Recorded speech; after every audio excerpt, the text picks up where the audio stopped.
Okay, welcome to part 2 of our SolidWorks tutorial.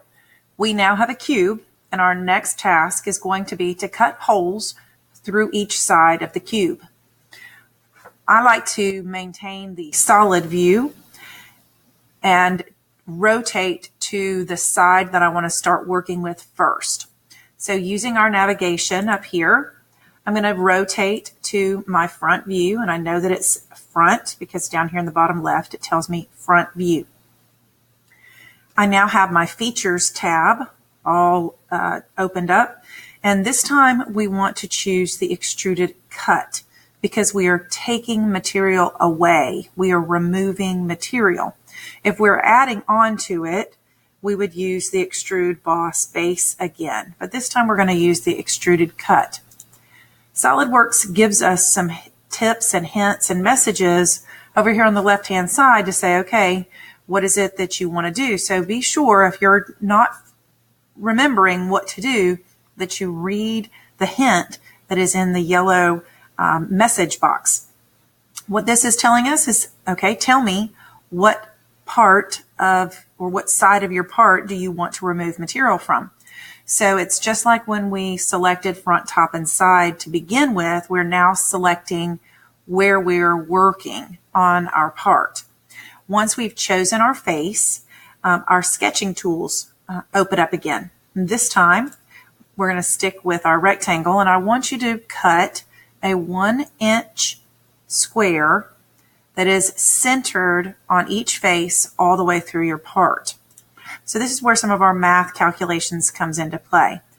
Click and drag. You don't have to hold, but click and drag to create your square. Remember, it doesn't matter how big it is. Use your Smart Dimension tool to set the measurements. Now we want this to be 1 inch, so we're going to choose one of the vertical sides and one of the horizontal sides and set both to 1 inch.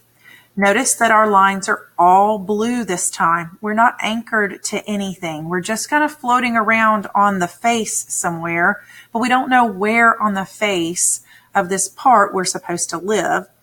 We just know how big it is and the shape, so we're still underdefined.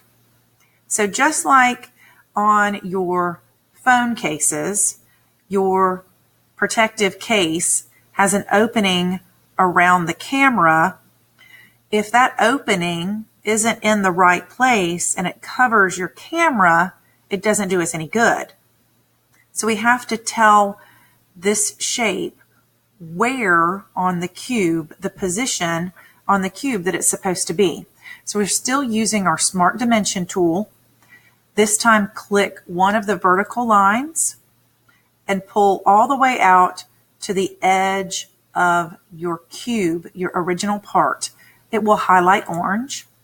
Click it, and now we can see that this measurement is currently 1.1599, whatever. We need it to be centered. So knowing what our measurement is supposed to be is going to be important. Now, I didn't change anything right yet, but it's very easy to make those adjustments. If this is a 3-inch cube, and this is a 1-inch square, think how far from the edge of the square and the edge of the cube our measurement needs to be. Pause the video for a minute. Think about what that measurement's supposed to be. Okay. Now, a lot of people will say, or a lot of students will say, it needs to be 1.5 because that's half of 3 inches.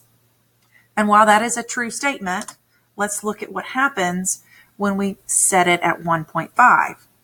We're not centered. When you're thinking of 1.5, you're considering that you are moving from the center of your square. We're not in the center of our square. So our measurement needs to be 1 inch. And that's logical. It's 1 inch from the edge. It's 1 inch square. And that leaves us with our last inch. So our distance from one vertical edge is 1 inch. We have to repeat and do our distance from our top. Now we have a fully defined, shows us down here, fully defined. All of the lines are black. It knows how big it's supposed to be, and it knows where it's supposed to live on the cube. We can choose to exit our sketch. That's our purple arrow. And this time, I'm going to use my wheel and I'm going to rotate slightly. You can see what the preview looks like. This time, I want us to choose the direction under direction 1. Let's say all the way through, just to make sure that it cuts all the way through. We can use enter or a green check, and we have now cut a hole, and I'm using my wheel to rotate. Remember, you can zoom out, and you can use your rotation tools here for your trimetric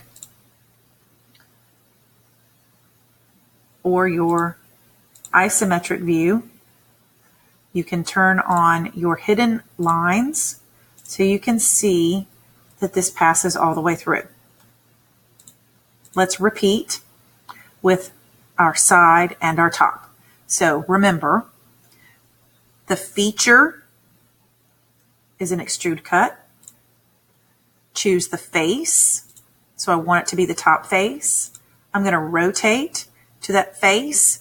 If you've chosen a face and you want it to rotate to that face quickly, the square with the up arrow will rotate it to the face you're working on. Our tools have changed to our sketching tools. Draw your square. Dimension your square. Set the measurement for, it's 1 inch from the edge on the top and the side. The actual cube is square rather, is 1 inch. All of our lines are defined. We're exiting our sketch. There's another place to exit your sketch. The top left, same thing. We can preview. Want to tell it to go all the way through. And then we now have one more side to complete. And we're going to, again, our feature is extrude cut on this face. Rotate to the face you're working on. Draw your sketch. Dimension your sketch.